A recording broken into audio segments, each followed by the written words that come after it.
Je pense avoir dit suffisamment. Est-ce que vous avez retenu quelque chose de ce que j'ai pu vous dire? Vous avez estimé que je vous ai rien dit? Commencez à me critiquer ici. Hein. Ah, j'ai oublié, vous connaissez mon nouveau blaze ou pas? Maman a 37K. Je tiens le game. C'est ça aussi être une femme forte. Là, il n'y a pas. Où les gens se disent que vous êtes encore par terre, vous vous levez. Et vous voulez savoir justement ce qui m'a motivé encore à me lever, me mettre devant une caméra et de parler? Ce sont mes enfants. Vous direz, mais Facebook, des enfants. Bah non. Quand je sais qu'ils vont lire par derrière, tôt ou tard, toutes ces saletés qu'on raconte sur moi, alors j'ai envie aussi qu'ils voient qu'après qu'on ait raconté des saletés sur moi, je me suis mise devant une caméra et j'étais magnifique. Et j'étais très satisfaite. C'est encore pour mes enfants que je me suis levée. Donc vous voyez encore l'impact d'être une mère. J'aurais été toute seule, je ne suis pas mariée, j'aurais été toute seule sans enfant, j'aurais pas eu cette niaque-là en fait, de me lever et de me mettre devant une caméra. Mais à cause de ces enfants, j'ai eu cette force. Donc vous voyez que avoir des enfants, ça va au-delà de les piponner, les bichonner. Ça donne de la force en fait. Ça pousse nos limites. Pasteur Samuel, comment allez-vous? Levez-vous s'il vous plaît. Voilà cet homme-là qui m'a tenu, qui m'a maintenu éveillé. Cet homme que vous voyez là est d'origine camerounaise. Il vit aux États-Unis. Maintenant, tu vis où, Samuel? Parfait. Vas-y, rapproche-toi. Tu peux prendre mon téléphone une minute. Pas mal. Ah, le pasteur si, hein? Je sais les filles, allez. Papa, le pasteur si.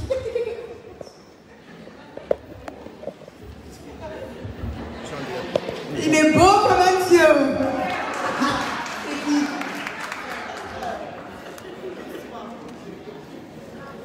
Alors, ce monsieur que vous voyez ici, c'est lui qui se lève à 6h, 7h du matin et qui m'appelle pour savoir si je suis encore vivante ou si je ne me suis pas suicidée. Ouais,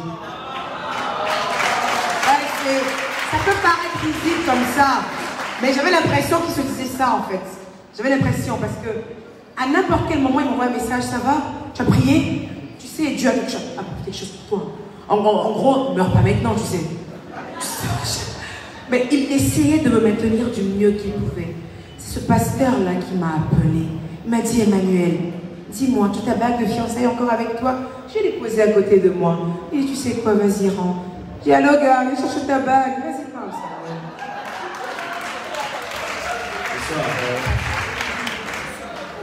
Bonsoir, merci, Adrien Teta. On va se demander ce qu'un pasteur qui se respecte fait ici. Et c'est une question qui m'a été posée à plusieurs reprises quand j'ai annoncé que je venais. Et à la limite, j'ai été un peu choqué parce que je suis chrétien. Je respecte tous ceux qui sont ici et qui sont musulmans, bouddhistes. Je ne suis pas là pour imposer ma religion, mais je parle de celui en qui je crois. Jésus-Christ en qui je crois et que je prêche avait pour ami les rejetés. Et il aimait beaucoup les femmes écrasées. Être fort, c'est pas piétiner les faibles. Être fort, c'est pas marcher sur ceux qui sont déjà tombés. Mais être fort, c'est les relever. Et le Seigneur est venu pour relever les gens qui étaient perdus. La prostituée qui s'appelait Marie de Magdala est la première femme qui a vu Jésus après sa résurrection. Et pendant qu'elle lui lavait les pieds, les gens disaient, mais est-ce que les gens savent que cette femme est prostituée? Est-ce que Jésus sait qui le touche? Il était venu pour elle. Et il a dit, chaque fois que l'évangile va être prêché, on va parler de cette femme. C'était une ancienne prostituée.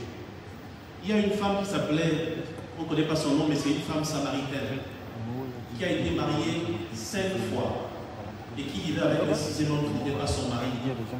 Et Jésus l'a rencontré au bord d'un puits. Et il lui a dit, de toi couleront des eaux vives. Cette femme a été le choix de Jésus-Christ, qui avait eu 5 maris, qui vivait avec un 6e et n'était pas marié avec. Donc Jésus-Christ aime les gens, comme Emmanuel Keita. Attention, Samuel. Samuel, depuis tout à l'heure, tu fais beaucoup de descriptions de prostituées, de femmes avec beaucoup de maris. Ça n'a rien à voir avec toi. Ah, j'espère bien, Samuel. Non, pas du tout. Pas du tout. Mais je parle des exemples de femmes qui ont été battues par la vie et rejetées par les hommes. Rejetées par des gens, mais qui ont retrouvé le goût à la vie après l'avoir rencontré. C'est pour ça que je suis ici. Je suis ici pour te dire que, croyant en Dieu, tu as la capacité de te relever. Être fort. Je vais finir par ceci. Je vais finir par ceci. Être fort, c'est pas être quelqu'un qui tombe jamais. J'ai fait les arts martiaux avant. Et quand on te donne un coup et que tu tombes, la force, c'est de te relever après avoir reçu ce coup. Et beaucoup de gens marchent, n'ont jamais reçu de coup et pensent qu'ils sont forts parce qu'ils ne sont pas encore tombés. Attends de tomber pour savoir si tu es fort. Et Emmanuel Keita, tu es fort. Que Dieu te bénisse. Que Dieu vous bénisse tous. Merci.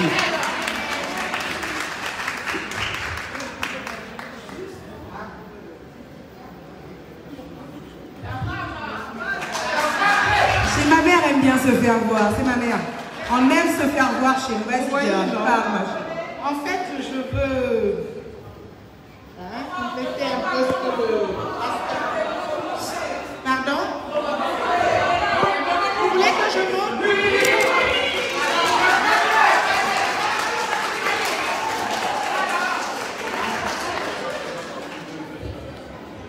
Bon voilà, je vais vous raconter un peu.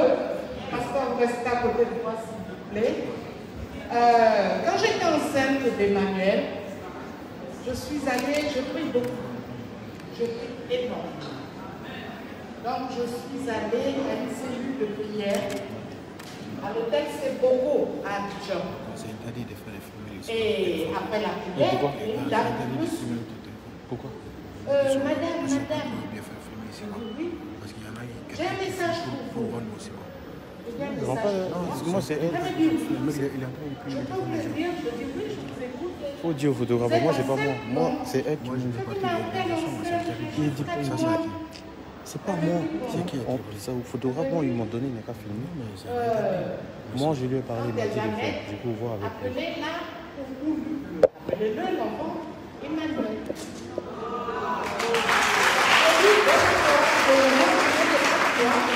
Et puis c'est un message là, je dis ok.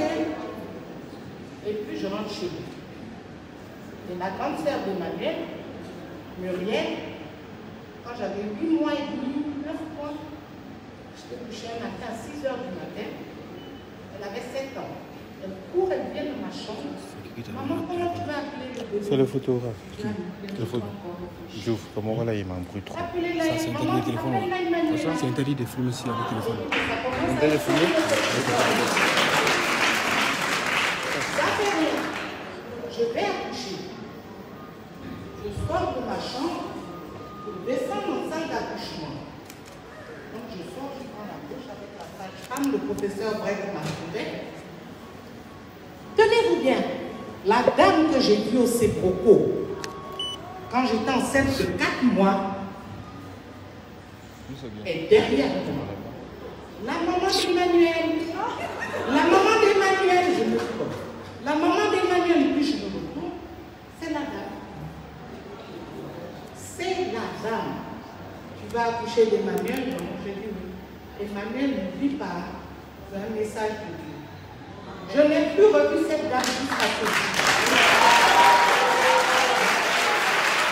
Elle est bénie